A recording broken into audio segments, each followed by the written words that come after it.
Assalamualaikum warahmatullahi wabarakatuh. Di sini kelompok kami akan menjelaskan hasil tugas besar teknologi antena yang berjudul Perancangan Antena Relay untuk Komunikasi antara Tower A ke Tower B. Berikut adalah anggota kelompok kami. Anissa Puji Lestari dengan NIM 11012133886. Saya sendiri Abdur Eh, Rashid Malvin Nugraha dengan NIM 1101213177. saya sendiri Yesaya Pasaribu dengan NIM 11012133353.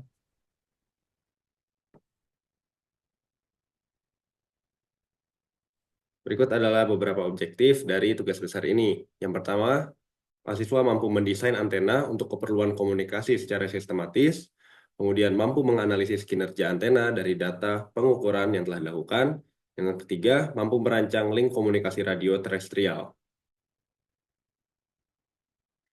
Kemudian ada identifikasi masalah yang akan dijelaskan oleh teman saya, Anissa Puji Lestari. Adapun identifikasi masalah yang pertama, seorang engineer ingin merancang sebuah point-to-point communication antara dua titik A dan B, di mana titik ini merupakan tower ya, teman-teman. Nah, karena di antara kedua titik tersebut memiliki kontur yang berbukit atau ada obstacle yang menghalangi komunikasi antara dua tower ini, maka diperlukan sebuah relay pasif yang bersifat meneruskan gelombang tanpa proses penguatan daya pada relay tersebut. Relay ini terdiri dari satu buah yang menghadap ke A, lalu dihubungkan menggunakan kabel ke antena lainnya yang menghadap ke B. Adapun spesifikasi antena yang diberikan adalah sebagai berikut. Gain antena tower A itu sebesar 75 dBi sama dengan gain antena tower B. Adapun gain antena relay nanti yang akan kita hitung. Jadi kita misalkan dengan X dulu ya, teman-teman. Kemudian di sini juga dikasih tahu nih redaman kabel A dan B yaitu sebesar 20 dB per 100 meter. Ini akan kita gunakan untuk menghitung loss kabelnya nanti ya. Kemudian, redaman kabel relay itu sebesar 1,5 dB dan ini nilainya tetap. Adapun sensitivitas B atau sensitivitas power di tower B itu sebesar minus 110 dBm. Kemudian fading marginnya itu 10 dB, frekuensi kerjanya itu di 4,3 GHz, seperti itu ya.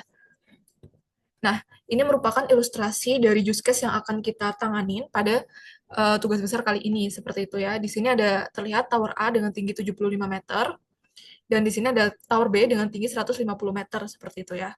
Dalam melakukan komunikasi dari tower A dan tower B supaya menghasilkan hasil yang optimal, maka diperlukan antena relay ya yang bisa dilihat di sini dan kita juga nanti akan menghitung ya berapa sih tinggi relay yang diperlukan agar terjadi komunikasi line of sight antara tower A dan sampai dengan tower B seperti itu ya dengan mempertimbangkan obstacle yang ada ya. Nah, selanjutnya kita akan melakukan perancangan untuk mengetahui gain antena relay dan juga berapa tinggi relay yang kita butuhkan. Yang pertama, untuk komunikasi dari tower A ke relay, seperti itu ya, seperti yang kita ketahui, tadi tower A itu panjang atau tingginya tuh 75 meter ya. Nah, kita juga sudah tahu nih bahwa power transmit A itu 40 watt. Nah, kita konversi dulu 40 watt ini ke dalam dBm seperti itu ya untuk melakukan perhitungan. Dalam melakukan konversi, kita bisa mengubah 40 watt ini ke miliwatt. Jadi 40 watt itu adalah 40.000 miliwatt. Kemudian kita gunakan rumus ini, PTA dalam dBm sama dengan 10 log PTA dalam miliwatt. Jadi kita tinggal masukkan saja nilainya sehingga kita dapatkan bahwa power transmit A itu sebesar 40 watt atau setara dengan 46,0205 dBm.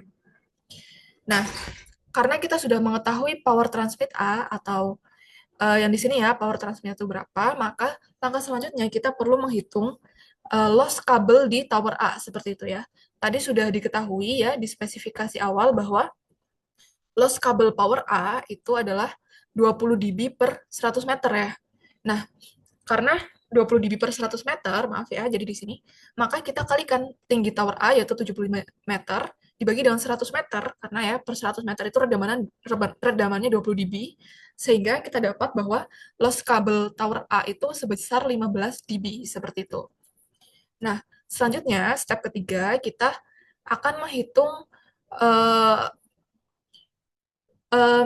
LPAR ya atau pet loss dari relay ke tower A seperti itu ya.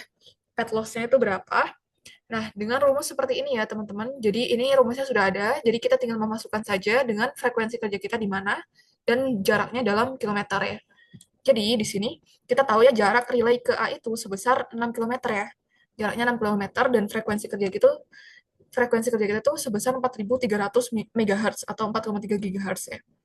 Sehingga di sini didapatkan um, pet loss antara tower A dengan relay adalah 92,45 ditambah 20 log 4,3 GHz ya 4,3 kali 10,9 Hz ditambah 20 log 6 km atau 6.000 6 ya sekali dikalikan dengan 6 km sehingga didapatkan pet loss antara tower A dengan relay itu sebesar 120,7 dB seperti itu. Nah, kenapa sih kita perlu menghitung semua ini? Karena kita tadi ya, tujuan yang pertama itu sesuai dengan use case yang diberikan, kita perlu mencari gain relay-nya ya, karena gain relay-nya itu belum diketahui nih, teman-teman. Nah, dalam mencari gain relay, kita bisa menggunakan formula untuk mencari link budget seperti itu ya. Dengan link budget, sehingga kita perlu menghitung terlebih dahulu loss kabel dari tower A, kemudian pet loss dari A ke relay juga gitu. Nah, setelah kita ketahui nih semua nilainya, kita masukkan ke formula untuk menghitung power link budget ya, untuk komunikasi tower A ke relay seperti itu. Sehingga nanti kita bisa dapatkan persamaan pertamanya, yakni P relay itu sama dengan G relay dikurangi 16,16179,419 dBm, seperti itu. Ini adalah persamaan satu yang kita dapatkan, dan kita akan keep dulu ya teman-teman, karena kita akan menghitung um, yang kedua seperti itu ya.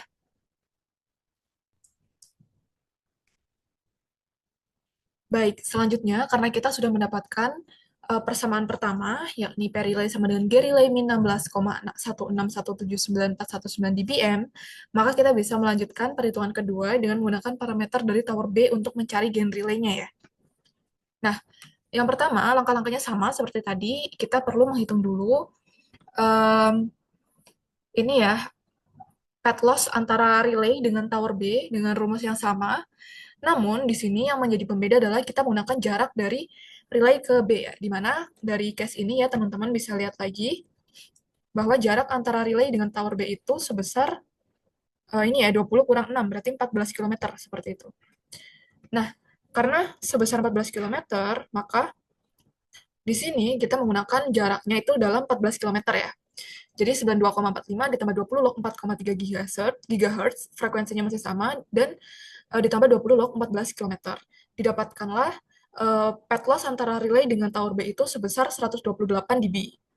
Nah, kemudian dengan langkah yang sama kita juga perlu menghitung loss kabel ya di tower B. Nah, tower B ini memiliki tinggi 150 meter. Jadi untuk mencari loss kabelnya itu berarti 150 meter dibagi 100 meter dikali dengan 20 dB. Sehingga loss kabel B ini adalah 30 dB, seperti itu.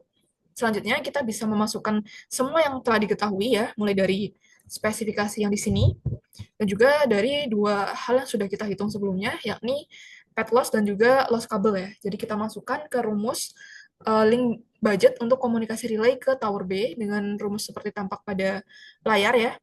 Sehingga ketika kita substitusikan nilainya, bisa didapatkan bahwa PB ini sama dengan 2 kali G relay dikurangi 100,7 dBm, seperti itu.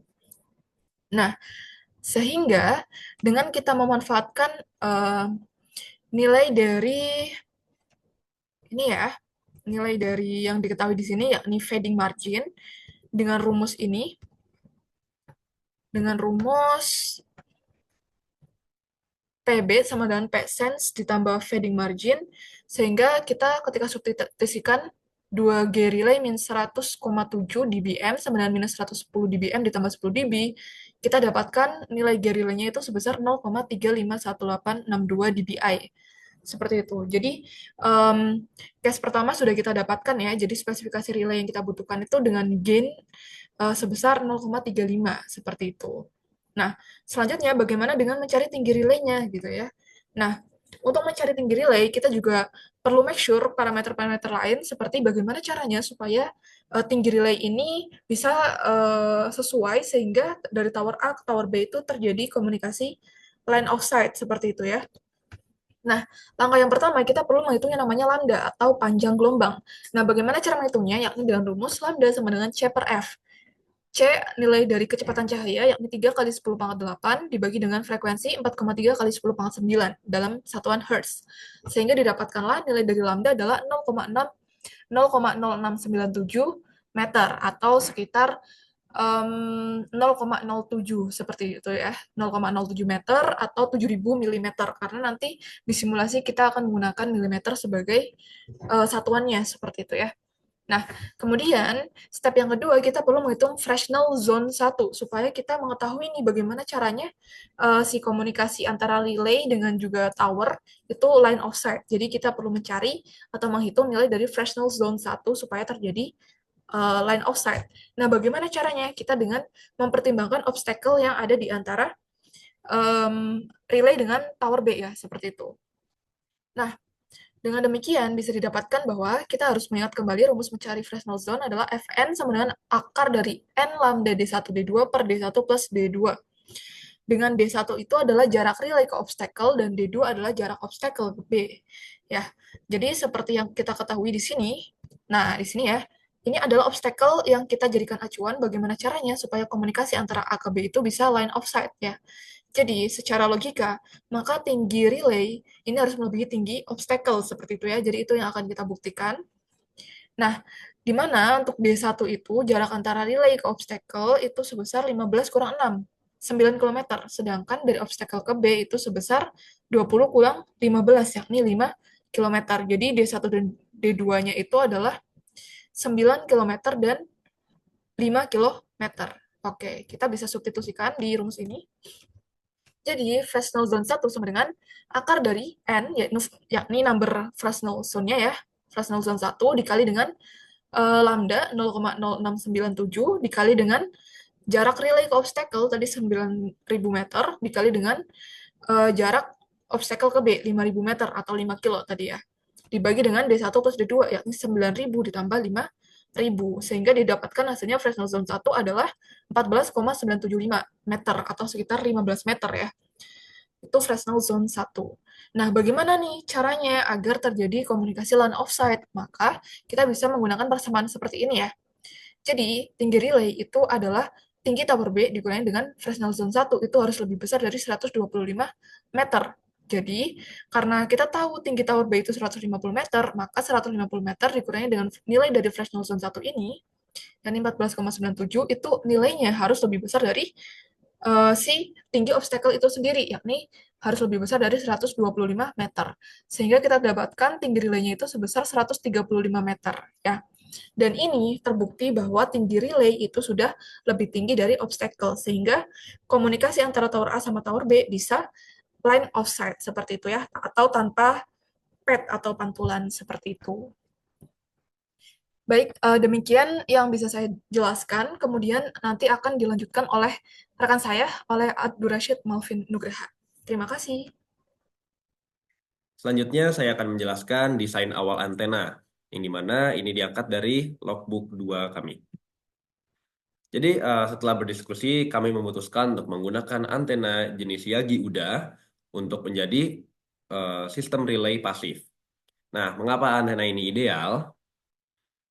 Karena antena Yagi Uda memiliki, pertama, gain tinggi untuk mengatasi pad loss.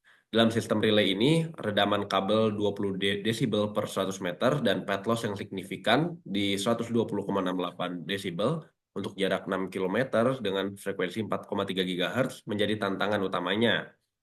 Kemudian, antena Yagi Uda memiliki pola radiasi yang sempit dan efisien. Antena ini memiliki pola radiasi yang sempit dan terfokus pada satu arah, sehingga energi sinyal dapat diarahkan secara optimal ke arah penerima. Selanjutnya, antena Yagi Uda memiliki efisiensi pada frekuensi tinggi.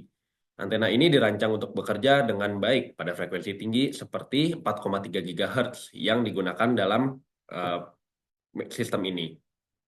Kemudian, antena Yagi Uda memiliki operasionalitas yang mudah dalam kondisi geografis yang sulit. Dalam permasalahan ini kita mengetahui bahwa tempat yang kita akan pasangkan relay merupakan terdapat hambatan geografis berupa perbukitan. Nah, untuk sistem ini antena Yagi Uda ideal sebagai antena relaynya. Selanjutnya ada perhitungan dimensi antena. Untuk spesifikasi antena yang diketahui, ada frekuensi operasi yang diketahui yaitu 4,3 GHz, kecepatan cahaya yaitu 3 kali 10⁻8 meter per second, gain relay sebesar 0,35 dBi. Gain ini telah dibahas di logbook 1. Kemudian tinggi relay atau H setinggi 135 meter, gain tower A 75 dBi, gain tower B 75 dBi. Nah, selanjutnya dalam antena Yagi Uda memiliki beberapa elemen. Yang pertama ada elemen driven. Untuk elemen driven sendiri adalah satu titik dari kabel antena. Panjang driven adalah 0,5 lambda dari frekuensi radio yang dipancarkan atau diterima. Seperti gambar yang ada di atas, eh, panjangnya adalah setengah dari lambda ya. Lalu untuk menghitung elemen driven atau dipolnya, dinyatakan dalam persamaan berikut ini, di mana L sama dengan 0,451 dikali lambda, yang menghasilkan L-nya sebesar 0,03157 meter atau 3157 mm. Di mana keterangannya L merupakan panjang driven element, K adalah velocity factor pada aluminium yang sebesar 0,95, dan lambda adalah panjang gelombang dalam meter. Selanjutnya ada elemen reflektor. Elemen reflektor merupakan elemen pemantul sinyal yang ditempatkan di belakang elemen driven dan dibuat lebih panjang daripada panjang driven itu sendiri. Jadi untuk seperti di gambar ini, elemen reflektor ya sebagai pemantulnya dia dibuat lebih panjang dibanding elemen driven. Untuk mencari elemen reflektor dinyatakan dengan persamaan berikut. P reflektor sama dengan 0,477 dikali lambda, yang menghasilkan P reflektornya 0,03339 meter atau sebesar 3339 mm. Selanjutnya ada elemen direktor. Nah, elemen direktor merupakan elemen pengarah yang letaknya di depan driven. Di depan driven, elemen direktor ini akan memaksakan radiasi dari driven ke satu arah, yang dimana ukuran panjang direktor itu biasanya 5% lebih pendek dibandingkan driven. Jadi untuk gambarnya, di sini ada direktor, kemudian ada driven, dan di belakangnya ada reflektor atau pemantul ya. Nah, untuk mencari elemen direktor sendiri dinyatakan dalam persamaan berikut. P direktor sama dengan 0,442 dikali lambda, yang menghasilkan P direktornya sebesar 0,03094 meter atau 3094 mm. Yang dimana karena kita menggunakan 3 direktor, direktor 1 sebesar 3094 mm, direktor 2 dengan rumus D2 sama dengan 0,95 dikali 3094, yang menghasilkan 2939 mm. Direktor 3 sama dengan 0,95 kali 2939,3 sama dengan 2792 mm. Selanjutnya ada rumusan desain antena. Nah, untuk parameter desain, terdapat beberapa parameter dalam desain antena. Yang pertama ada gain antena. Gain antena adalah perbandingan daya pancar satu antena terhadap daya pancar antena referensinya atau pertambahan daya yang diradiasikan pada arah tertentu. Nah, gain ini dihitung dengan membandingkan daya maksimal antena yang diukur dengan daya antena referensi yang mengetahui gainnya. Maka dapat dituliskan persamaannya G atau gain P max dari antena diukur dibagi P max antena referensinya dikali gain antena referensi. Kemudian ada directivity atau keterarahan. Directivity merupakan perbandingan daya radiasi pada arah yang telah diberikan dari antena ke daya radiasi rata-rata di seluruh arahnya. Directivity antena ini dirumuskan dengan D sama dengan U per UI sama dengan 4PU per P, yang dimana D merupakan directivity, U adalah intensitas daya antenanya, UI adalah intensitas daya antena isotropik, kemudian P adalah total kekuatan radiasi. Selanjutnya ada pola radiasi antena. Pola radiasi antena merupakan grafik yang melambangkan perangkat radiasi antena sebagai fungsi posisi pada koordinat bola. Pola radiasi ini sangat berkaitan dengan pola medan antena yang dijelaskan oleh gambar berikut. Yang dimana dari field distribution, kemudian ada R1 yang dimana zona Fresnel zone-nya R1 sama dengan 0,5 akar A pangkat 3 per lambda. Kemudian zona Fraunhofer di R2 sama dengan 2A pangkat 2 per lambda. Fraunhofer merupakan far field-nya, zona Fresnel merupakan radiating near field, dan di paling awal ini adalah reactive near field-nya. Selanjutnya adalah daerah-daerah pada medan antena. Yang pertama, ada daerah medan dekat reaktif yang merupakan daerah yang berada di sekitar antena.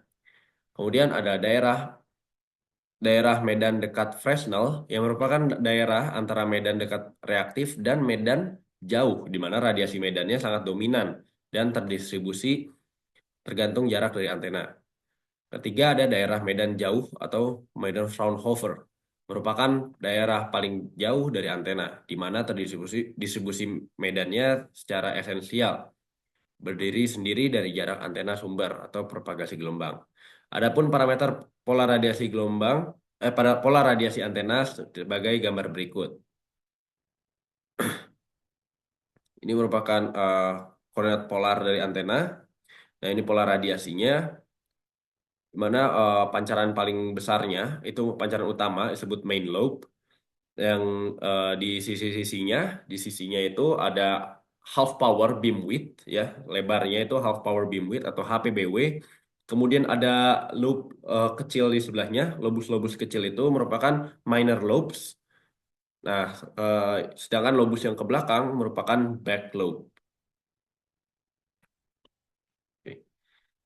Selanjutnya ada parameter-parameternya, ada polarisasi antena.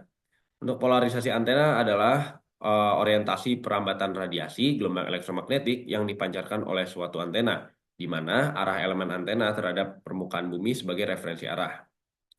Berikut adalah contoh gambar polarisasinya. Kemudian ada beam width antena. Beam width atau didefinisikan sebagai jangkauan frekuensi yang berada dalam performa antena tersebut, berhubungan dengan beberapa sifat yang sesuai dengan standar yang telah ada berdasarkan Herudin dan kawan-kawan tahun 2014. Bandwidth dirumuskan sebagai berikut. BW sama dengan F2 kurang F1 per FC dikali 100%. Yang dimana F2 merupakan frekuensi tinggi, F1 adalah frekuensi rendah, dan FC frekuensi tengahnya. Selanjutnya ada impedansi intrinsik. Impedansi input. Impedansi input adalah impedansi yang diukur pada titik catu pada terminal antena yang merupakan perbandingan tegangan dan arus pada titik tersebut, di mana Zin sama dengan Rin plus Jxin. Zin adalah impedansi inputnya dalam bentuk ohm, Vin, sehingga menghasilkan Zin sama dengan Vin per In, yaitu voltasenya tegangan input per arus terminal input. Selanjutnya ada VSWR atau Voltage Standing Wave Ratio. VSWR adalah perbandingan antara amplitudo gelombang berdiri, dari gelombang maksimum, Vmax, dan V minimum. Dengan rumus, untuk mencari koefisien refleksi, ZL min Z0 per ZL plus Z0. Kemudian untuk mencari VSWR-nya, kita harus mencari koefisien refleksi terlebih dahulu ya. Nah, untuk mencari VSWR-nya adalah 1 plus koefisien refleksi per 1 min koefisien refleksinya antena. Oke, selanjutnya dari penentuan parameter antena. Di sini kita menentukan bahwa VSWR-nya di bawah 2 dengan gain di bawah 20 desibel, return loss di bawah kurang dari min 20 desibel, frekuensi 4300 MHz atau 4,3 GHz, dan impedansi terminal sebesar 50 ohm. Teknik pencatuannya, untuk skema teknik pencatuan Yagi-Uda seringkali disebut balun atau balance unbalance. Nah, balun ini dinyatakan dengan persamaan berikut. L sama dengan 0,5 dikali K dikali lambda, yang menghasilkan L sama dengan 0,03313 atau dibulatkan menjadi 3314 mm. Berikut adalah gambaran balance unbalance antena Yagi-Uda. Berikut adalah antena dipolnya, Ini mana kita dites untuk pencatuannya ya.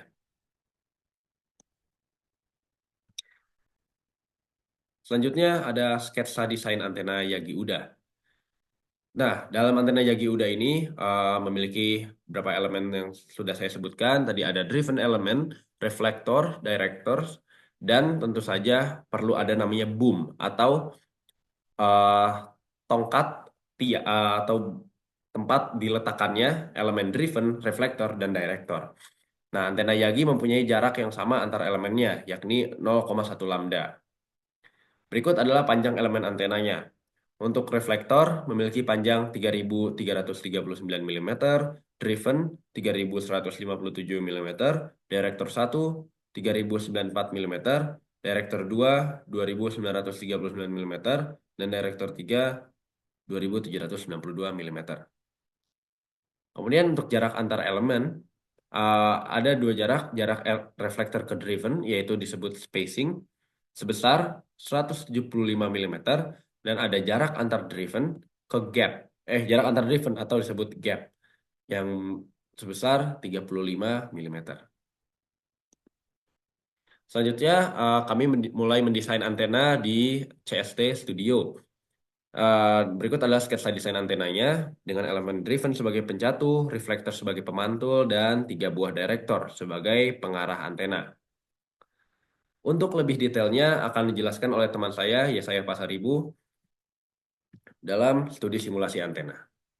Oke, untuk studi simulasi antenanya, kami menggunakan alat tambahan yaitu CST Studio Suite, yang dimana mekanisme simulasi kami yaitu menentukan spesifikasi antena yang kami butuhkan, yaitu tadi antena Yagi udah.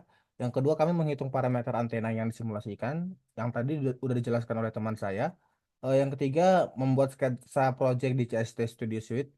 Yang keempat, mengatur frekuensi kerja antena, ya di mana frekuensi kami itu 4,3 GHz. Yang kelima, kami menambahkan parameter list berupa komponen utamanya tadi. Yang keenam, memastikan seluruh parameter komponen utama dan lainnya itu sesuai kriteria sesuai kriteria dari pengujian kami. Selanjutnya, kami menjalankan simulasi antena Yagi udanya. Nah, ketika kami menjalankan, hasilnya nanti akan muncul, dan ketika melihat hasil simulasinya, kami akan melakukan evaluasi, dan apabila tidak sesuai dengan evaluasi, akan dilakukan optimasi. Nah, nanti setelah optimasi nanti, kami akan evaluasi lagi sesuai dengan kebutuhan kami, dan melakukan optimasi lagi selanjutnya sampai kami menemukan hasil yang kami inginkan. Untuk gambar desain antenanya dan parameternya seperti berikut yang seperti dijelaskan teman saya tadi. Ini adalah antena Yagiudanya, di mana kami menggunakan parameternya dengan eh, parameter S dengan rumusnya 0,25 kali WL, dan parameter DI 0,442 kali WL, parameter DR dengan eh, rumus 0,451 kali WL, dan seterusnya. Ini yang sebelum optimasi ya. Nah, di parameter ini kami juga menggunakan komponen. Yang pertama, komponen DR1 dapat dilihat seperti berikut. Komponen DR2, dan kami juga menggunakan komponen ref. Nah, di sini juga kami menggunakan komponen DI1, komponen DI2, dan komponen DI3. Nah, ini adalah hasil S parameter yang kami dapatkan. Yang dimana ini sebenarnya hasil S parameter setelah optimasi kami. Setelah optimasi kami lakukan berulang kali, dan ini hasil yang paling sesuai kami dapatkan. Nah, seperti berikut. Nah, dari eh, optimasi tadi juga kami mendapatkan gain Firefleet, yang sebenarnya ada tiga Firefleet ya. Yang pertama Firefleet 4200, 4300, dan 4400. Tapi karena frekuensi kami 4300, kami menggunakan 4300 jadi acuan. Yang dimana gain Firefleetnya dapat dilihat seperti berikut, yang main lobe-nya 14,7 dBi, yang direction-nya juga 12,0 dek, baru side lobe-nya juga minus 1,6 dB. Release gain-nya juga sama, ada terlihat seperti berikut, yang cuma bedanya di side lobe-nya doang sama di angular width-nya. Lalu selanjutnya tadi tuh omnidirectional ya tadi, untuk gain Firefleet-nya sama directivity-nya. Sedangkan di sini ini yang versi direksionalnya. dapat dilihat seperti berikut untuk gainnya dan directivity far field-nya. Untuk file field 3D-nya dapat dilihat seperti berikut hasilnya. Sebenarnya kalau mau lebih lengkap nanti terdapat pada laporan. Kami menjelaskan yang sedikit saja di sini. Oke, untuk penyelesaian masalahnya akan saya serahkan ke teman saya Malvin Nugraha. Oke, selanjutnya saya akan menjelaskan penyelesaian masalah. Ya, di sini berikut ditampilkan parameter dan ya angka-angka hasil dari perhitungan kami, yang dimana ini merupakan gain antena yang sudah diketahui dari awal ya. Gain antena A sebesar 75 dBi, gain antena B 75 dBi. Kemudian kita menemukan gain antena relay sebesar 0,3518 dBi. Terus ada redaman kabel A dan B sebesar 20 desibel per 100 meter. Dan kemudian ada redaman kabel relaynya sebesar 1,5 desibel. Ini tetap.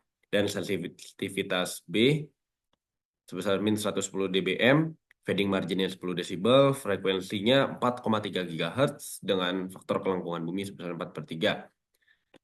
Oke. Nah, selanjutnya kita mencari tinggi relaynya juga ya, tinggi relay idealnya. Oh ya, di sini ada perhitungan ulangnya. Komunikasi tower A ke relay itu P relay untuk mencari PTA-nya itu sebesar min 16,16 dBm. Kemudian untuk komunikasi relay ke tower B-nya itu dengan rumus PB sama dengan 2G relay min 100,7037 dBm. Kemudian untuk mencari gain relay-nya atau G relay, nah di sini kami mendapatkan G relay-nya dari P sensitivitas ditambah frekuensi maksimumnya sebesar 0,35 dBm. Kemudian berikut adalah parameter-parameternya dan nilainya. VSWR-nya kurang dari 2 dengan gain kurang dari 14,7 desibel, return loss kurang dari min 20 desibel. Kemudian elemen reflektor panjangnya dengan 3259 mm, driven dengan 3081 mm, director 1 3020 mm, director 2 2869 mm, dan director 3 2726 mm. Oke, selanjutnya akan dijelaskan teman saya, ya saya lagi. Untuk tinggi antena relay idealnya, kami menentukannya Fresnel zone-nya yang itu sekitar 14,97 meter. Dalam hal ini, maka tinggi relaynya itu sama dengan tinggi B ketika dikurangi. Fresnel zone 1 harus lebih besar dari tinggi obstacle. Nah, kesimpulan kami sehingga tinggi relaynya itu sama dengan eh, tinggi B dikurang tinggi F1 yang dimana itu lebih besar daripada 125 meter. Untuk tinggi relaynya itu kami dapatkan sekitar 135,02 meter, yang dimana itu juga lebih besar dari 125 meter tadi yang saya sebutkan. Lalu untuk daya transmit minimal tower A-nya, kami menggunakan rumus per relay, rumus power link budget yang dimana PTA kurang LTA tambah GTA kurang LPAR tambah G relay dan kurang L relay. Dari perhitungan itu kami mendapatkan untuk menghitung daya power transmit yang dibutuhkan tower A agar daya yang diterima pada B akan sesuai dengan sensitivitas sistem yang diinginkan. eh, Kami antara lain yaitu dengan rumus yang sama kami mendapatkan PDA yaitu sekitar 46,02 dBm atau sama dengan 40 watt. Jadi daya transmit minimal yang harus diterima pada gambar A agar daya diterima pada B sesuai dengan sensitivitas sistem yang diinginkan adalah sebesar 46 dBm atau setara dengan 40 watt. Kesimpulan dan saran kami, eh, setelah simulasi awal antena Yagi Uda ini menunjukkan gain sebesar 14,7 dBi cukup untuk transmisi data, namun parameter kami, VSWR dan return loss belum memenuhi target. Optimasi pertama berhasil menurunkan FSWR, optimasi lanjutan direncanakan untuk menyempurnakan desain, namun terkendala keterbatasan alat dan waktu simulasi yang memakan waktu lama. Jadi sebenarnya kami sudah melakukan optimasi sebanyak 2 kali, di mana FSWR yang tadinya jelek kami dapatkan hasil yang lumayan, tapi untuk return loss-nya dan yang lain sebagainya itu ketika kami optimasi lagi, kami sadar ada kayak keterbatasan alat di bagian laptop saya yang dimana itu memakan waktu yang lebih lama dan prosesor kami yang kurang throttling-nya. Jadi kami menggunakan hasil yang sudah kami dapat setelah melakukan 2 kali optimasi. Saran yang kami dapat sampaikan yaitu untuk meningkatkan hasil optimasi adalah melakukan simulasi, gunakan perangkat simulasi dengan spesifikasi yang lebih tinggi, serta memvalidasi desain melalui prototipe fisik untuk memastikan antena memenuhi spesifikasi yang diinginkan. Terima kasih. Sekian presentasi dari kami. Apabila ada kesalahan kata ataupun hal lain, mohon dimaafkan. Terima kasih.